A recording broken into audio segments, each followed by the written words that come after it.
top two teams in the preseason poll. Central hosting Fremont Ross. Second half, Irish with a 2-point lead. They swing the ball in the corner to Mary Ellis. Corner tray gives Central a 5-point lead. A few minutes later, Emily Byer on the drive. Dish out to Jada Dames. Can't leave her that wide open. The three is good. Irish up by double digits, but Fremont Ross gets right back into it in the fourth. Karma Johnson off glass ties it up at 50, less than a minute left. Irish inbound the ball, tipped, pass to Lindsay Wolf.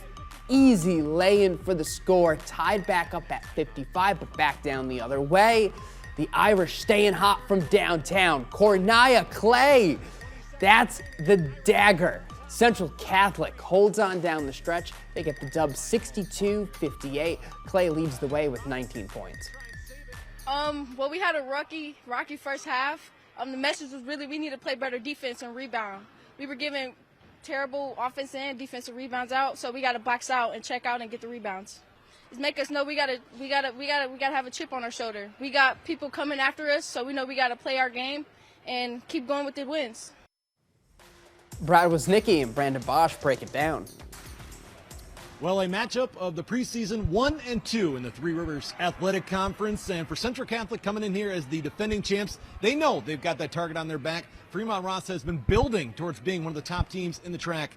In this first half, well, it was pretty even. Second half, Central Catholic had that charge, outscoring Fremont Ross 23-9. It really did. And you talk about the first half, very back and forth.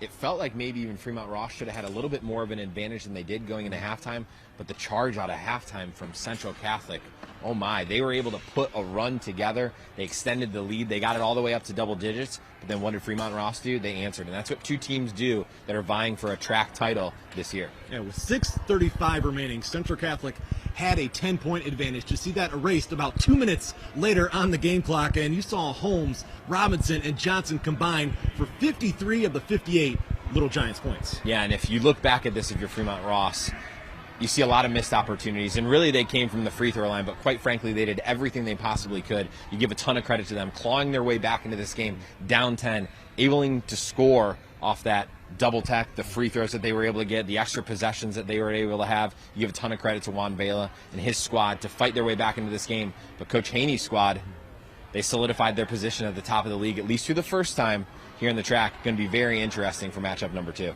Cornelia Clay led the Irish tonight with 19 points. Ellis and Vaughn were also in double figures. There's just some key plays down the stretch and some big free throws that allowed the Irish to get this one done in the end. Yeah, and the three-point line was the great equalizer for Central, where it felt like they really couldn't get themselves humming in the first half. The three-point line kept them in it, and then late it allowed them to extend the lead. And Cornelia Clay with the late three in the corner, Sarah Bayer with the late three in the corner. They just made big shot after big shot. And again, that's why they're the defending track champs. They are scheduled to meet again on January 23rd at Fremont Ross, but this round goes to Central Catholic on their home floor.